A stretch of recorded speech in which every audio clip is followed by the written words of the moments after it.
صلى الله عليه وسلم. سيدنا الرسول عليه الصلاة والسلام لما رأى الصحابة عدد كمية كثيرة أكثر من 100,000، لكن لم يجد إنه من يسلمه، يعني إنسان يكون عمره طويل حتى يصل لشيخ عامر التجاني، ما في، لأن بين شيخ عامر التجاني والرسول عليه الصلاة والسلام 1186 موجود، وعمر وعثمان وعلي وغيرهم من الصحابة كلهم موجودين.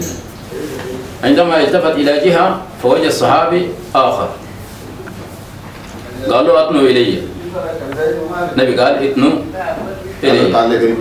لما دنا قال له عندي سر أمانة صاحبه ما ظهر، هسه لسه في الغيب، لسه ما ظهر ووقته طويل، عندما يجي تسلمه هذا أمانة مني ولك ومنك، والخلق ما هي الأمانة.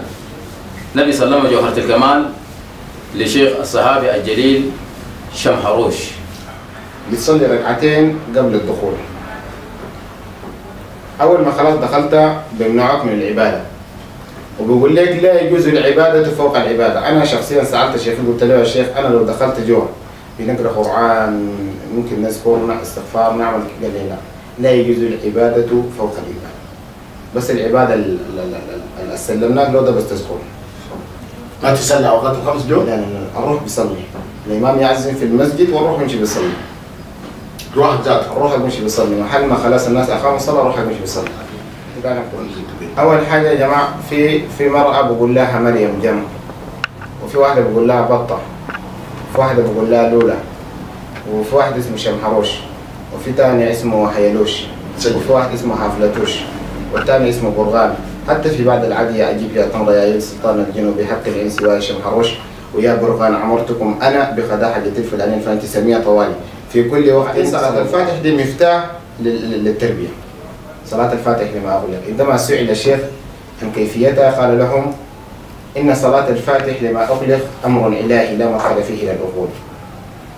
لو على التقدير قدرت 100,000 أمة، وفي كل أمة 100,000 قبيلة، وفي كل قبيلة 100,000 رجل، وكل واحد منهم عاش 100,000 سنة، وجمعت عبادات هذه الأمم كلها لم تعدل صواب مرة واحدة من صلاة الفاتحة. الشيخ يتصور بصور مختلفة، يجيك في الغرفة الشيخ ذاته يجي، الشيخ ما عنده حق التصور، يجيك في حالة فلا بد أنت تصبر. بعد ما خلاص صبرت وكون بحصل شنو اتفاقية بينك وبين الشيخ، وكيفية الاتفاقية بيسألوك أسئلة. الشيخ بيجي بيسألك أول حاجة يسألك القرمة اللي أنت جيت دخلت بها.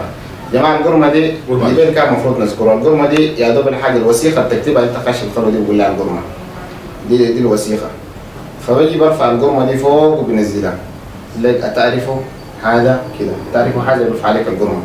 فإذا أنت عرفت قلت لا يعمل لك كده، أيوة نعم، يقول لك دي القرمة. فإذا قلت نعم دي قرمة عادية وكده فأنت فشلت في الامتحان، يعني ما بيعاقبوك لكن تاني تعود الخلوة مرة ثانية. فلا بد إنه كل شيء موجود في الكون هو الله سبحانه وتعالى، كل شيء موجود في الكون هو الله. فيقول لك ده شنو؟ ده الله، ده شنو؟ ده الله، ده شنو؟ ده الله، ده شنو؟ ده الله. أنت منو؟ الله، أنا منو؟ الله. بعد ذلك أنت نجحت في الامتحان.